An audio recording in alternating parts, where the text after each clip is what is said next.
저희는 국회로 가보겠습니다. 민주당은 오늘 이재명 대표가 총선까지 남은 한 달간의 선거 방향을 밝힙니다. 취재 기자 연결해 보겠습니다. 방현덕 기자. 네, 이 대표는 잠시 후인 오후 4시 반 국회에서 기자회견을 열고 한 달 앞으로 다가온 총선에 임하는 각오를 밝힙니다. 공천 갈등을 극복하고 정권 심판을 위해 단결하자는 메시지가 담길 것으로 전해졌습니다. 민주당은 이번 주 선거대책위원회도 발족하는데요.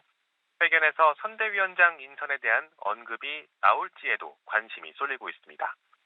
이 대표는 회견에 앞서 SNS 글도 올렸습니다.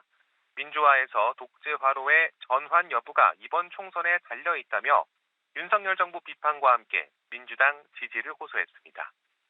한편 민주당은 오늘 밤 추가 경선 결과를 발표합니다. 최근 탈당한 홍영표 의원의 인천 부평을과 공개 오디션을 치른 서울 서대문갑 등 5곳의 공천이 확정될 걸로 보입니다. 네, 국민의힘도 보겠습니다. 국민의힘은 어제부로 사실상 지역구 공천을 마무리하고 위성정당의 비례대표 공천 작업에 들어갔죠. 그렇습니다. 이제 남은 경선 지역구는 16곳과 서울, 강남 등 국민 추천 5곳을 빼면 지역구 공천은 사실상 마무리가 됐습니다. 현역 교체율은 최종 35%대로 예상되는데요. 지난 총선의 43%보다는 낮은 수치입니다.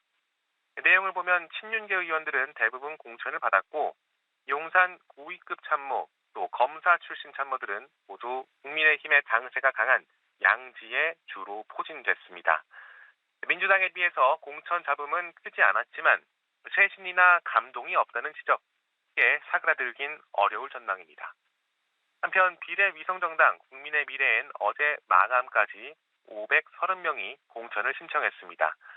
화요일부터 사흘간 면접을 하는데 호남, 청년, 여성을 전진 배치해서 지역구 공천을 보완하겠다는 계획입니다.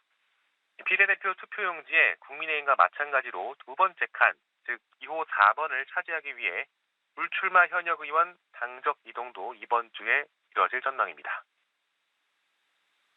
네, 그리고 제3지대 상황도 전해주시죠.